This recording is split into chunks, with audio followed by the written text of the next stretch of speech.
Are the girls ready yet? I asked my ex-wife sharply, standing at the doorway of what used to be our shared home.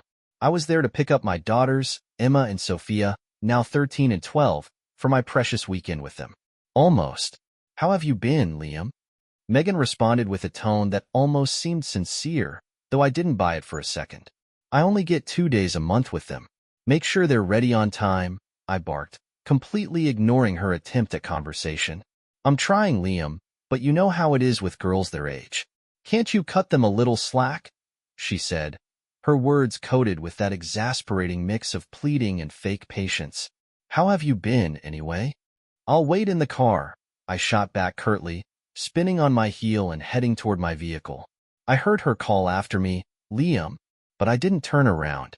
This was a well-rehearsed dance by now. Her attempts to clear her conscience met with my refusal to play along. About 5 minutes later, the girls appeared with their small overnight bag, apologizing in unison as they clambered into the car. Sorry, Daddy. And just like that, my anger started to dissolve. Megan was right. Getting 2 teenage girls out the door was no easy task. Besides, I didn't want to spend my limited time with them upset. These 2 days were precious, and I always tried to make them special, steering clear of the everyday frustrations. Once we hit the road, the girls eagerly caught me up on everything that had happened in the past 2 weeks. I was gearing up to share some exciting news with them, news I'd been waiting for the right moment to reveal. They'd been begging for a new Nintendo for months, and I'd finally scraped together enough to buy it. I couldn't wait to see their reactions. But when I finally broke the news, their response crushed me. Oh, that's okay, Daddy, Emma said.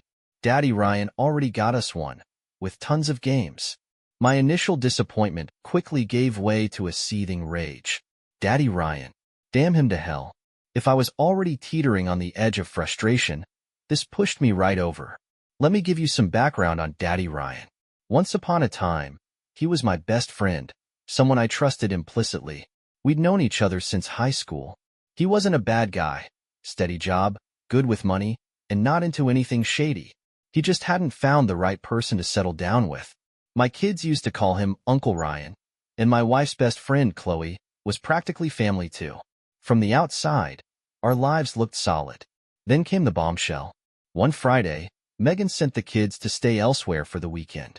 Naturally, I assumed she planned a romantic getaway for the 2 of us. Instead, she dropped the news. She and Ryan had fallen in love. The divorce papers arrived the next day.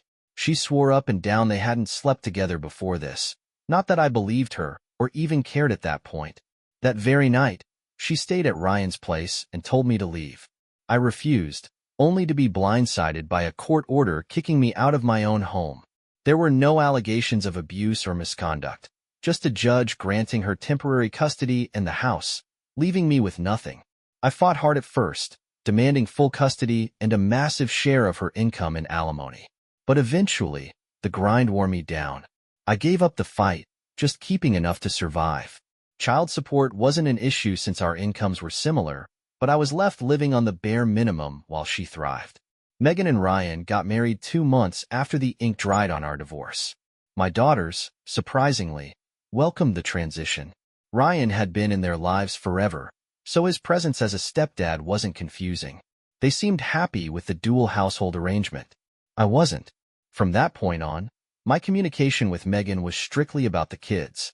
I avoided small talk or pleasantries, and my daughter's habit of calling Ryan Daddy Ryan grated on my nerves.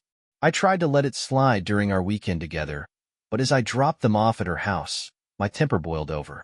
Megan, we need to talk, I said, my voice low but clearly furious. Her wary expression told me she already knew what was coming. I stepped away from the front door, and she followed, keeping a cautious distance. What's wrong, Liam? Explain this Daddy Ryan nonsense. They have one dad, and that's me. What the hell is going on? Her expression turned defensive. The girls wanted to call him something other than Uncle Ryan. After we got married, Uncle felt weird. We tried just calling him Ryan, but they didn't like that either. So, we settled on Daddy Ryan. It wasn't my decision alone. They agreed to it. Don't you think hearing that is like a slap in the face? You had no right to push that on them. It wasn't about you, she countered, a little too calmly. And about the games, we just wanted to make sure they didn't have to wait. It wasn't to undermine you. Right. Sure. I spat back sarcastically. Why not show them how generous Daddy Ryan is while making me look like a complete failure? You've got everything. A new husband, a bigger bank account, the kids. Meanwhile, I'm scraping by just to give them something special, and you can't let me have that. Her jaw tightened, but she stayed quiet. You're a goddamned cow, I muttered, spinning around and storming back to my car. I didn't look back as I sped off, rage coursing through my veins. This cycle of resentment dragged on for years. Megan and Ryan tried to convince me to move on, but I shut down any conversation unrelated to the girls. I didn't date seriously. I was broke, bitter, and angry. Trusting another woman seemed impossible. My life was a mess, and the only light came from the brief weekends I spent with my daughters. Counseling had never been on my radar. Maybe it should have been, but I couldn't see past my resentment. The final straw came on the first weekend of June. School had just ended, and I'd been looking forward to a summer weekend with my daughters. Emma, 15, was becoming a responsible young woman, and Sophia, 14, still had her playful charm. These weekends were my sanctuary. Are the girls ready yet? I asked, the irritation already creeping into my voice as Megan opened the door.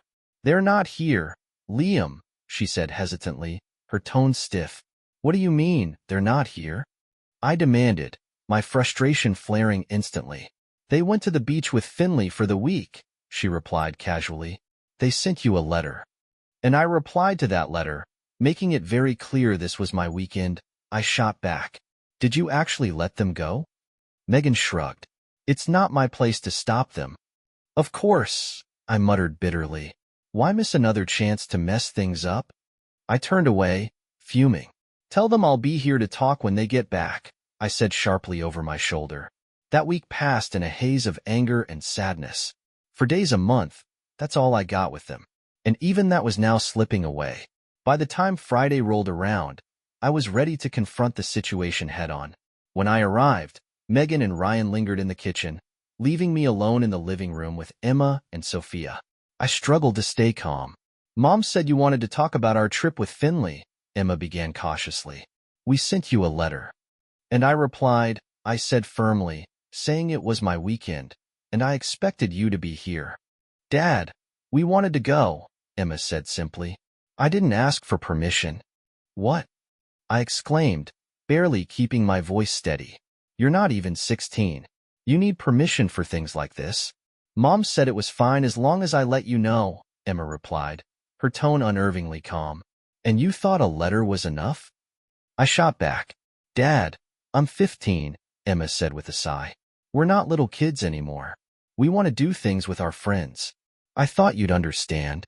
Understand what? I asked, my voice cracking. That you'd rather spend time with your friends than with me? Emma hesitated, and Sophia finally chimed in. It's not like that, Dad, she said gently. But we're growing up. We can't plan everything around your schedule. We have plans almost every weekend. Pool parties, the beach. We're hardly ever home. Their words felt like a dagger to the heart. My time with them wasn't just limited. It was becoming obsolete. My anger faded into sadness. The chapter of my life where I was their world was over. So, do you want to give up weekend visits altogether? I asked, trying to keep my voice steady. The girls didn't react much. We're just really busy, Dad, Sophia said. That doesn't mean we don't love you. For days a month, and even that was too much to ask. I felt the weight of their rejection crush me. I forced a weak smile. Sure, I said hollowly. Let's get the visits over with. Have fun. They hugged me briefly, murmured thanks, and ran off to their rooms. They had no idea how deeply they'd hurt me. I stood to leave, but Megan intercepted me at the door. Liam, are you okay? She asked softly. Yeah, fine, I lied. I've got opportunities I've been putting off. A buddy in North Carolina has been asking me to move out there for years. Her expression shifted to shock. Wait, Liam, are you saying you're moving to North Carolina? Why not? I replied coldly. The girls haven't needed me for years, thanks to you. Now, they don't need me at all. This is the end result of what you set in motion, Megan. You and Ryan are their parents now. I'm done. Congratulations, you've won. Tears stung my eyes as I walked to my car, fumbling with the keys. Ryan followed me outside. Liam, wait, he called, placing a hand on my shoulder. Without thinking, I turned and punched him, sending him stumbling to the ground. Megan rushed to his side as I struggled to unlock my car. Liam, don't do this, she pleaded. They're just at that age. They still love you. They need you, even if they don't realize it. What do you expect me to do? I snapped. Sit in my crappy one-bedroom apartment, waiting for them to remember I exist? Be their backup plan when nothing else is going on? It won't be like that, Liam, she insisted. Of course it will, I replied bitterly. You heard them. All I had to look forward to was their visits. Now even that's gone. At least this way, I won't be the only one heartbroken anymore. Liam, please, she begged. I never wanted it to be this way. Maybe not, I said coldly, but it doesn't matter now. I finally unlocked the door, pausing before climbing in. Take care of my girls, I said quietly. They nodded as I drove away. Breaking up a family is like watching your dreams shatter. Megan and I once envisioned a future filled with milestones, surrounded by our children and future grandchildren.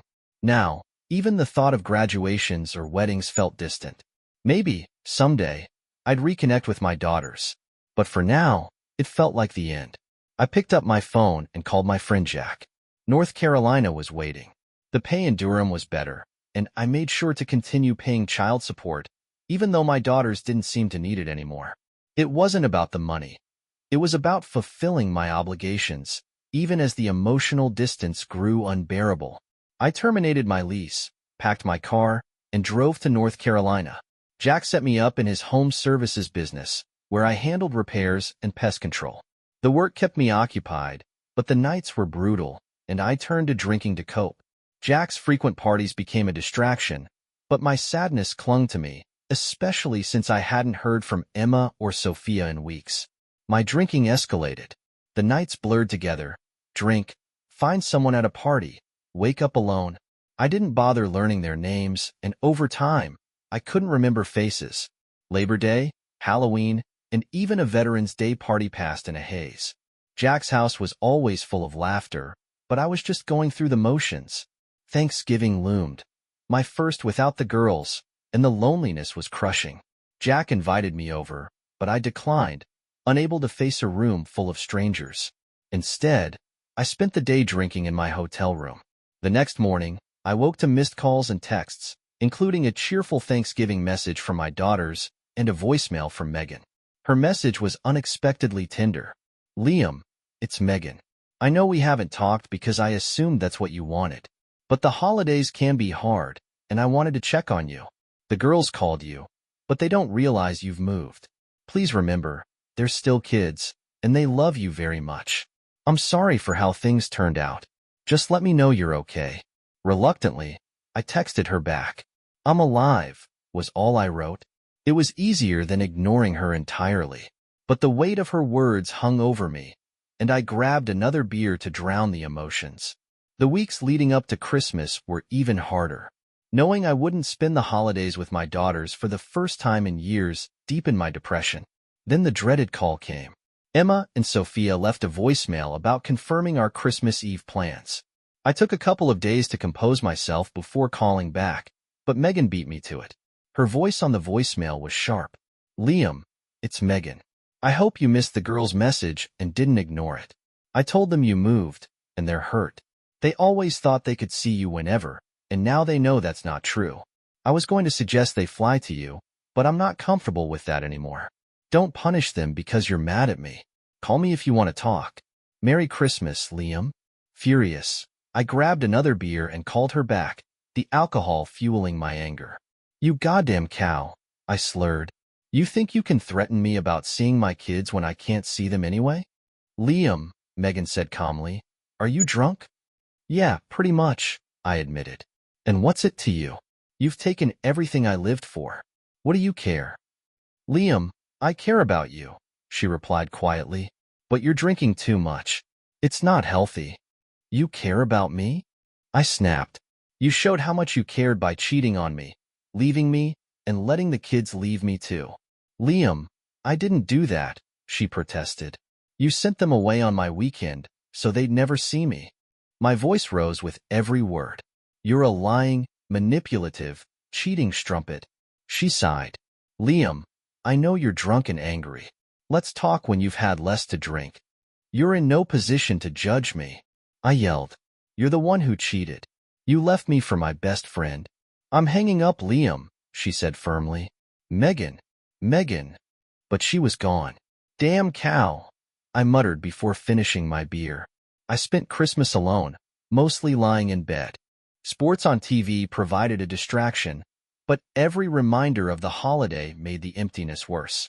By the time the Lakers game came on, I was too drunk to care about the outcome, even as they lost by 20 points. Work with Jack's service company gave me little time to dwell. We had a contract to repair a foreclosed house that had been wrecked by its previous owners. The work required a team, plumbers, electricians, and me handling drywall. It was the first time I felt a sense of camaraderie. The guys were friendly, cracking jokes and keeping the mood light. Mid-morning, Jack arrived with another man I vaguely recognized. They greeted the crew and headed toward me. Hey, Liam, can I talk to you for a minute? Jack asked, his tone unusually serious. Sure, Jack, I said lightly. Always got time for the guy who signs my checks. The crew laughed, but Jack only smiled faintly. Let's go outside, he said, leading the way. The other man stepped aside to give us privacy. How's it going, Liam? Jack asked, leaning against his truck. As good as it can be, I replied, trying to gauge where this conversation was heading. Have you had anything to drink today? Jack asked, his tone even but firm. No, Jack, of course not, I replied, trying to sound convincing. Great, blow into this, he said, pulling out a breathalyzer. I hesitated, eyeing the device warily. What's that for? Just need to be sure, Jack replied, holding it steady. Behind him, I noticed my coworkers quickly averting their eyes. Someone had obviously reported me. I sighed and admitted, I might have had a beer this morning. That's not too bad, Jack said with a faint smile. Still, blow into this. Resigned, I complied. Jack glanced at the reading, and his expression darkened. You failed, 0.04. That's more than just a beer. Yeah, but I'm not legally drunk, I argued. That's for driving. On a construction site, it's a different story. If OSHA checks and finds you under the influence, it's a major problem. For me and for anyone who could get hurt. Hand over your keys, he demanded, extending his hand. Reluctantly, I handed him the keys to the company truck. You're done for the day, he said. Oscar will take you home, and we'll talk tomorrow in my office. Humiliated and seething, I shoved my helmet into Jack's hands. You know what? Screw you. I don't need this. Without waiting for a reply, I stormed to the truck and waited for Oscar to drive me home. The ride was silent except for my mumbled directions. When we arrived, I slammed the door shut behind me, muttering, one of those idiots must have ratted me out. Screw them. I opened the fridge, grabbed a beer, and sat down to brood. Perfect, I thought bitterly. No work tomorrow. The next thing I knew, I woke up in a hospital room, disoriented and unsure how I'd gotten there. A nurse entered, her voice calm but businesslike. Good, you're awake. What's wrong with me? I croaked. The doctor will be here shortly, she replied, checking my vitals before leaving. A few minutes later, a young, attractive Hispanic woman entered, flipping through my chart. Good afternoon, Mr. Turner. How are you feeling? I blinked, processing her words and her surprising presence. Dr. Carter? I asked skeptically. With a name like that, I expected, well, someone different. Thank you, I think, she said with a wry smile. My husband's the Carter. Now, how are you feeling? Really tired, I admitted. And kind of unimportant. You're here because of severe alcohol poisoning and dehydration, she explained. Your friend Jack Harris called an ambulance. Without him, you might not have made it. Jack called, I said, both surprised and embarrassed. He also asked to be notified when you woke up. Is that okay? I nodded reluctantly. Sure. You'll need to stay for observation while your body detoxifies. Complications could arise, But with proper care, you'll be fine. After giving me a rundown of instructions, she left. About an hour later, Jack knocked on the door. "Are you dressed, Liam?" he called before stepping inside. He stood a few feet from the bed, his expression calm but serious. "How's it going?" "I'll live," I replied with a weak smile. "Thanks, I guess." "You don't have to thank me," Jack said. "Just get well and come back to work. You're not the first employee to tell me off. We've been friends a long time, and I'm here to help. But you've got to get your crap together. Don't let Megan and everything else ruin your life. Rebuild your relationship with your daughters." He was right. My drinking, anger, and self-pity were hurting no one but myself, and maybe my girls too. After Jack left, I resolved to make changes. Still, that night, the withdrawal symptoms hit hard. The doctor warned me it was part of the detox process, but it only underscored how far I'd fallen.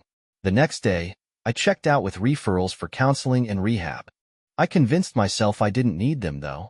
Jack's words and the hospital stay felt like enough to push me in the right direction. I took a few weeks off work to regroup.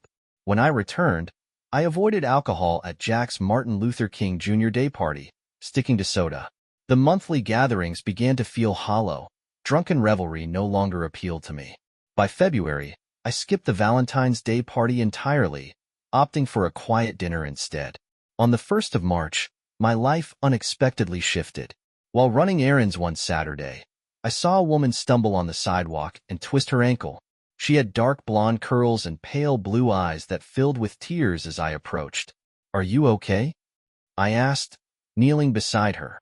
It was a silly question, but instinctive. "I think I sprained my ankle," she said, wincing. "You need to get it checked out," I said. "I can call an ambulance or drive you myself." "I don't want to impose," she replied hesitantly. "It's no imposition," I assured her. "You've made my day more interesting already. I'm Liam, by the way." She smiled through the pain. "Anna, nice to meet you, Liam." As I helped her up, I noticed her round belly. "You're pregnant," I said, surprised. "For months," she confirmed with a nod. "Then let's not waste time," I said, lifting her into my truck and driving her to the nearest hospital.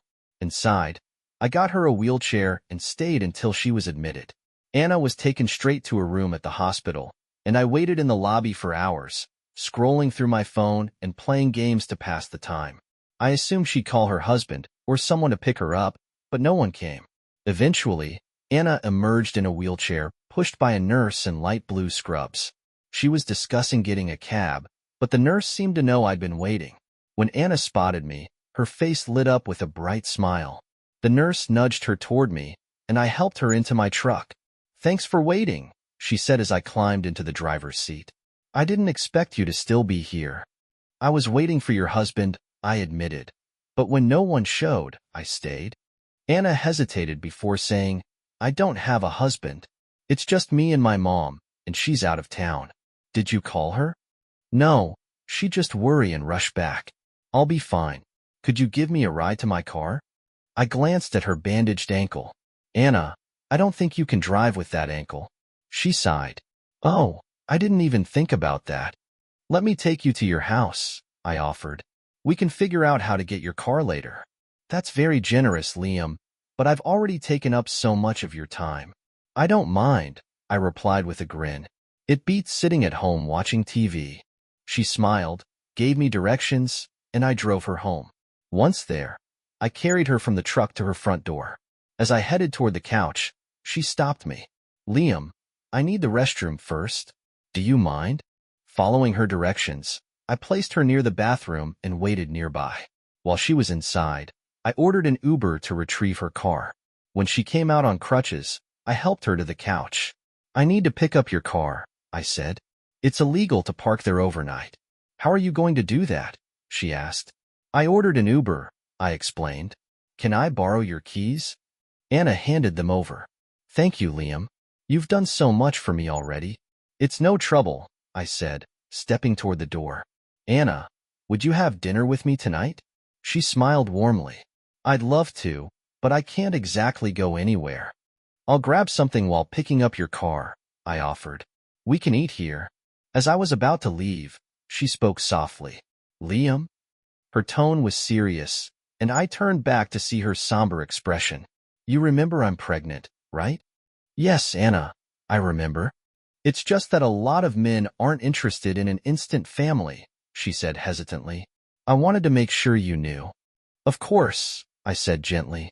We just met, and there's plenty to learn about each other. But your pregnancy isn't an issue. She smiled, relieved. Okay, I just wanted to be sure. I nodded. I'll be back soon with your car and dinner. The Uber arrived a few minutes later, and I headed to pick up her car. After finding it easily, I grabbed some Italian food nearby and returned to her house around 7 p.m. Anna had changed into a dress and looked radiant. I wanted to look nice for our first date, she said with a smile. You looked great before, I replied, setting the food on the table. But you look even better now. She laughed and moved toward the table on her crutches, stopping me when I went to assist. I need to practice, she said. Mom won't be home for a few days. I motioned for her to sit, catching a faint whiff of her perfume as she settled into the chair. You look and smell amazing, I said. I suddenly feel underdressed. Oh, you look fine, she replied. I don't like men who are too frou-frou anyway. Over dinner, we chatted about everything, my work at Jack's company, her part-time job at a car dealership, and her life with her mom, who worked as a legal secretary. She told me about her father, who left when she was 5, and how she hadn't seen him since. She was an only child. When I shared the story of my failed marriage, she was shocked by what Megan had done but tactfully suggested I might have mishandled my relationship with Emma and Sophia. Saying it out loud, I realized she was right. I hadn't been the father they deserved. It was something I needed to fix. I avoided asking about her pregnancy or the absence of a partner, knowing it wasn't my place to pry. Instead, I stepped outside to give her privacy while she called her mom. As I gazed at the serene night sky, I reflected on how much I'd let my past define me. Anna had sparked something. Hope, maybe. It was time to confront my bitterness and move forward. When she finished her call, Anna waved me back inside. We spent the rest of the evening talking on the couch, keeping the conversation light. As the night wound down, our yawns gave us away. Accompanied by her crutches, she walked me to the door, where we shared a brief, tender kiss and made plans for Sunday. Driving home, I felt lighter than I had in years. For the first time in a long while, I slept soundly. The next morning, I brought breakfast to Anna's house from a nearby cafe. When she opened the door, still groggy, she squinted at me with a playful smile. Do you always get up this early? She teased. Construction starts early, I replied. I've been waiting for a decent hour to visit. Well, you brought breakfast, so you're forgiven, she said with a grin. We shared another quick kiss before she settled into a chair. I plated the food, and we ate together, chatting about our plans for the day. I suggested exploring the countryside, something I hadn't done much of since moving to North Carolina. Anna loved the idea, and we spent the day visiting local sites. At a museum with motorized carts, she didn't have to walk much, which kept her comfortable. It was a perfect day, simple, but filled with connection. We had lunch at a quaint diner, and later, we spent hours relaxing in a local park. Anna occasionally brushed her hand against mine or leaned into me, and her light touches sent warm ripples through me. By the time we returned to her house, she was visibly exhausted, her leg clearly bothering her. I helped her prepare for a bath, covering her brace with plastic, and then tucked her into bed. Before leaving, we agreed I'd visit after work the following evening. The next night, I arrived with tacos from a local taqueria. While we ate, I gave her a foot massage, which she clearly enjoyed. She soon dozed off mid-conversation, and I tucked her into bed. As I was leaving, she sleepily murmured, "Thanks for coming. Mom's coming home tomorrow." I assumed she was letting me know she'd need less help once her mother arrived. The following evening, I stayed home, planning to watch a World War II documentary with a frozen Salisbury steak dinner. What even is Salisbury steak? I muttered to myself as the phone rang. Hello? I answered. Where are you? Anna's voice sounded both sweet and teasing. I'm home, I replied, confused. Why aren't you here? I thought you were coming over, she said, her tone playfully scolding. I thought you didn't need me since your mom was coming back, I admitted, embarrassed. Men, she sighed dramatically. I told you last night I wanted you to meet her. We've been waiting for you. Okay, I'm on my way. Anna met me at the door with a lingering kiss, her arms wrapping around my neck. Inside, her mom, Susan, was setting the dining table. The resemblance between the two was striking. Susan's curls were neatly styled, and she was slightly more robust, but they could have been sisters. I extended my hand for a polite greeting, but Susan pulled me into a warm hug, kissing my cheek. I'm so happy to meet you, Liam. Anna has told me so much about you, she said warmly. The pleasure's mine, Miss Morgan, I replied. Call me Susan, she insisted with a laugh. And for the record, Morgan is Anna's last name, not mine. Mine's Adams, from my third husband. There won't be a fourth. Mom, Anna groaned, rolling her eyes, which made me smile. Susan's stuffed pasta and garlic bread were delicious. As we ate, I apologized for the misunderstanding. I thought Anna meant I wasn't expected since you were coming home. It's fine, Liam, Susan said, waving it off. I'm just glad to finally meet Anna's new boyfriend. She winked, and Anna smiled, her cheeks flushing slightly. We spent dinner chatting. I explained my job at Durham Commercial Services, where I handle construction and home maintenance, and mentioned my boss's hint about a promotion to project manager. Susan talked about her demanding work as a legal secretary. She thanked me sincerely for taking care of Anna during her injury. It was my pleasure, I said honestly. It's been a long time since I've had someone to care for. Memories of my daughters surfaced, and my voice faltered slightly. Susan and Anna noticed, but tactfully moved the conversation along. After dinner, Susan excused herself. If Anna didn't mention, I have a date tonight, she announced. I'll be back in the morning. Have a nice evening, you two. With a playful wave, she was gone. Later, Anna and I curled up on the couch to watch a romantic movie. I couldn't focus on the screen, though. Anna's presence held all my attention. At some point, the movie ended, and we made love as the credits rolled. Afterward, we lay there, entwined and content, until she softly broke the silence. You should probably get going. You have work tomorrow. I knew she was right but hesitated, not wanting to leave. I could get up early and head home in the morning, I offered, but she smiled and shook her head. We walked to the door, where we shared a lingering kiss before I left. As I drove away, I saw her standing in the doorway, waving. The night felt like a turning point, and I didn't want to leave again. The next evening, I brought a change of clothes, just in case. Susan met me at the door, and I joined Anna on the couch. When Susan called us to dinner, there were only 2 plates. If Anna didn't mention, I'm going out again tonight, Susan said, reappearing 30 minutes later, dressed for an evening out. Have fun, you two. With a wink, she left. Anna and I spent nearly every evening together for the next 2 weeks. Sometimes, we simply slept side by side, as my job left me exhausted. On site, Jack and Oscar arrived one day, which made me nervous until Jack reassured me.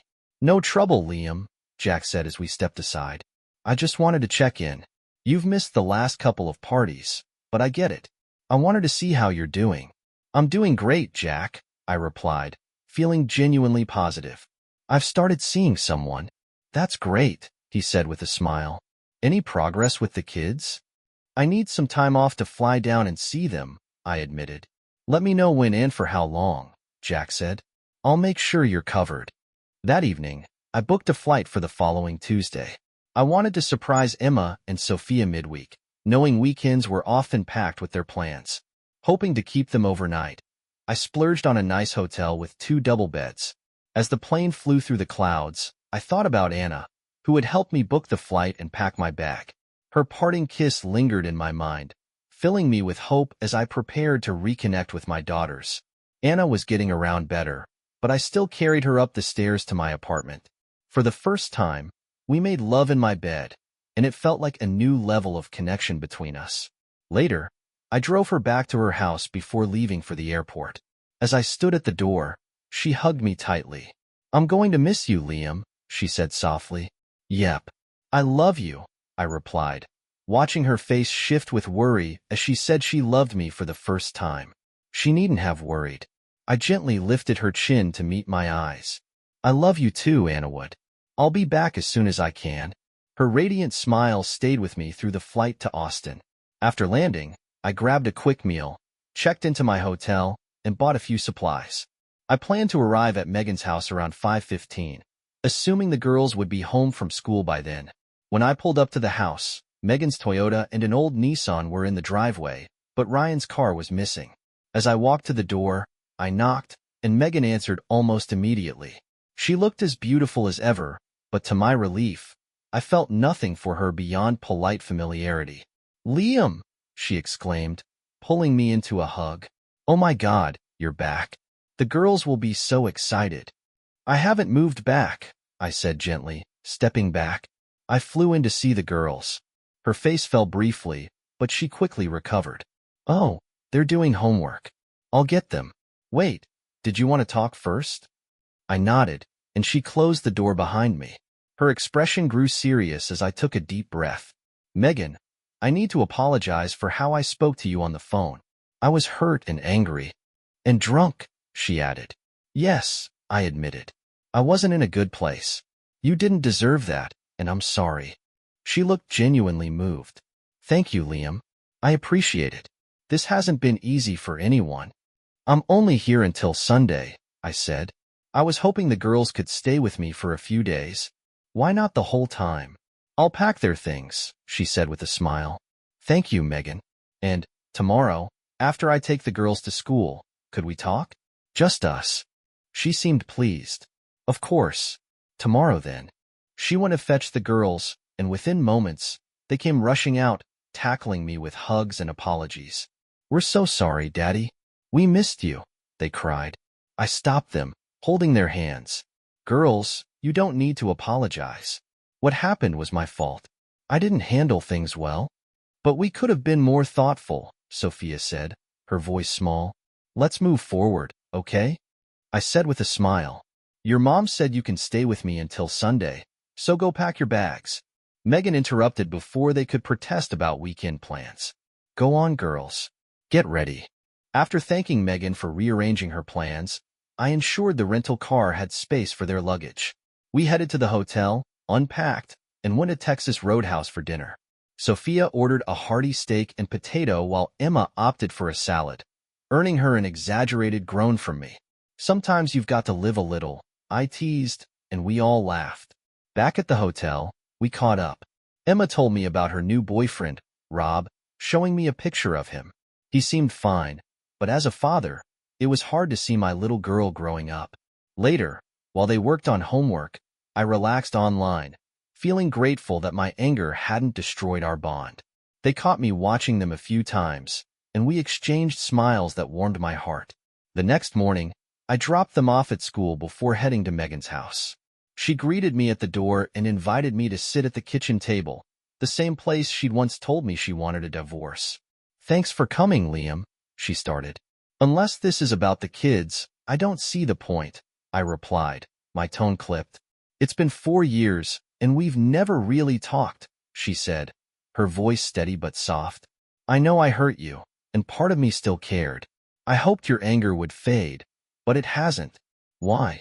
Has anything changed?" "No, nothing's changed," I said bluntly. "You still cheated on me." She tried to interrupt, but I stopped her. "Whether you had sex with Ryan before or after filing for divorce, it doesn't matter.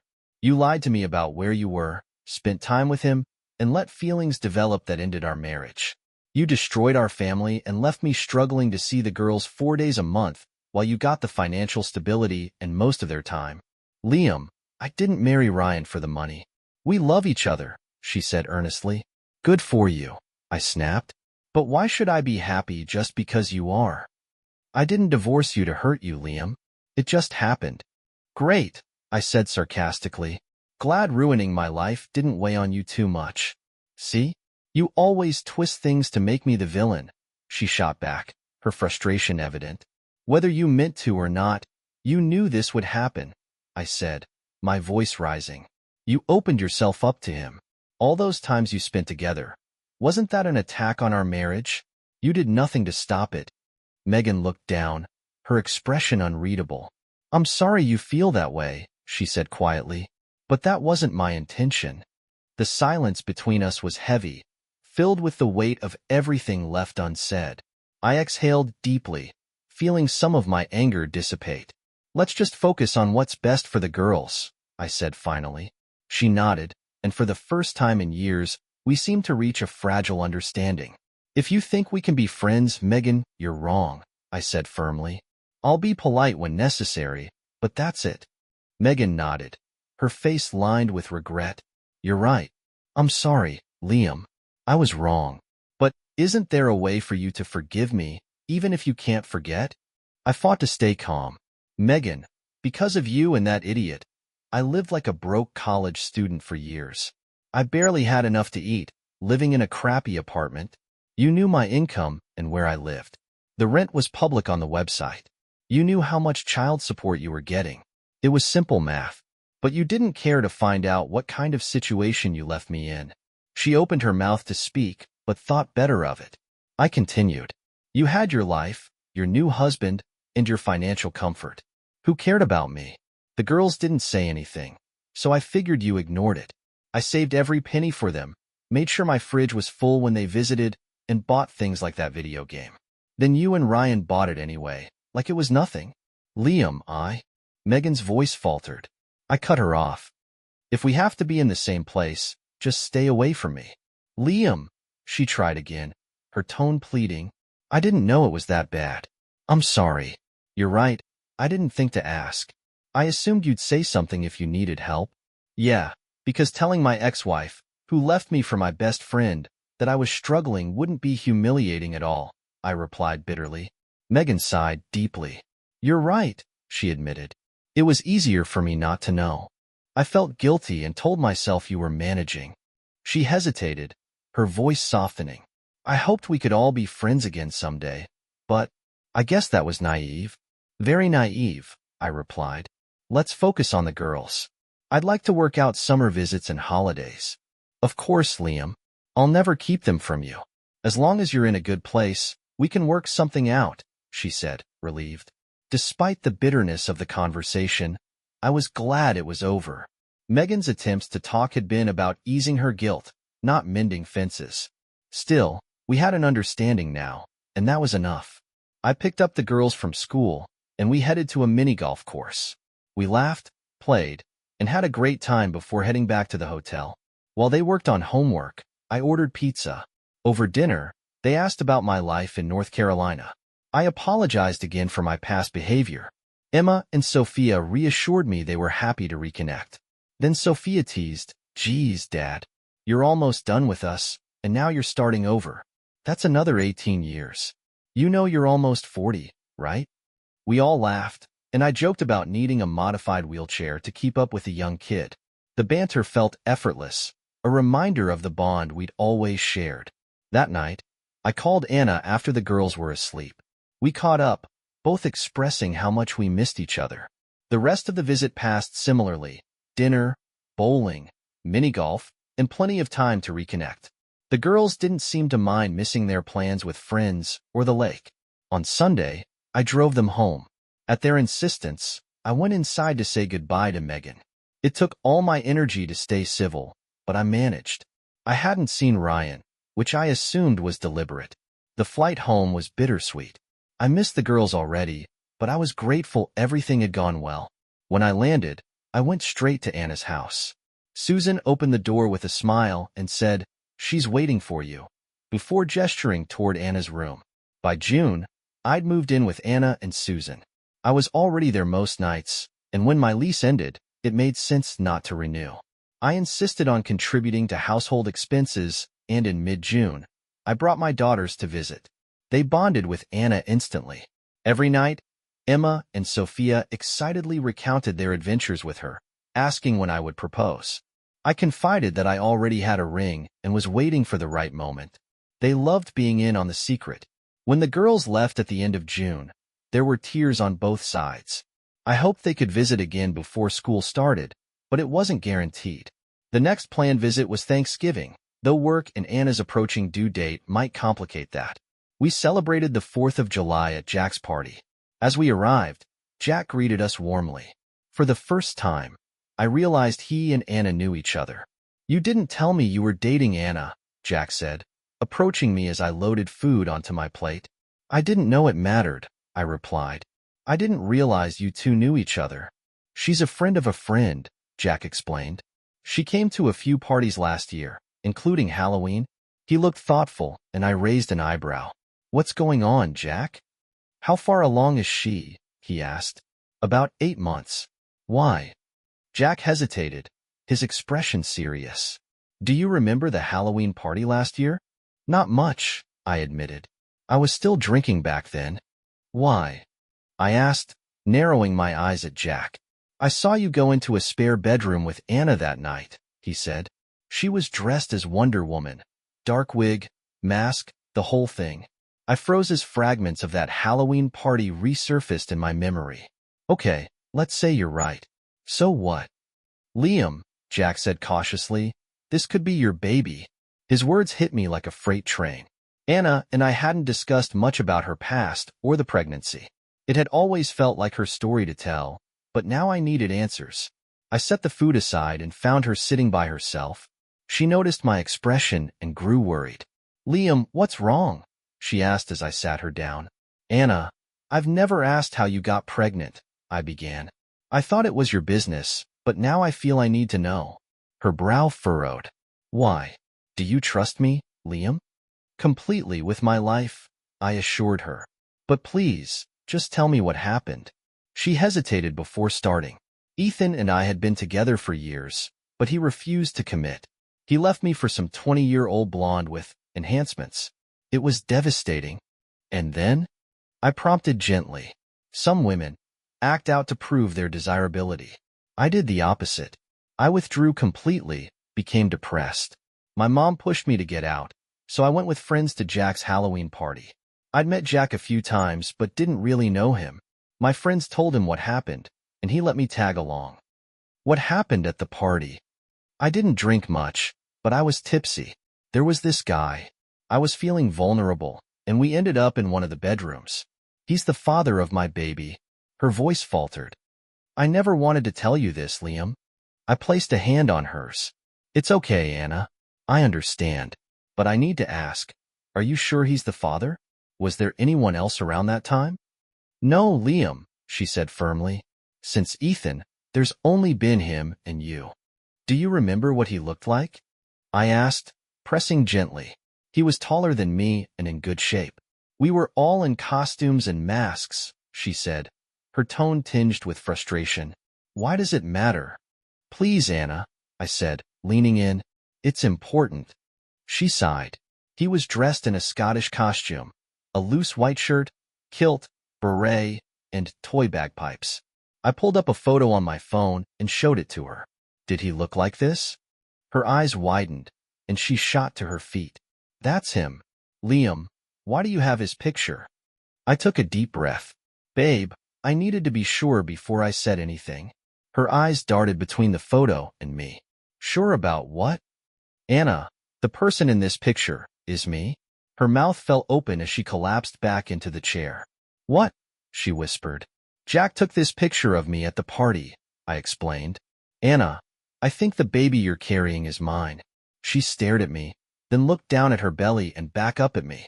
Is it your baby? Looks like it, I said with a faint smile. Her face broke into a radiant grin.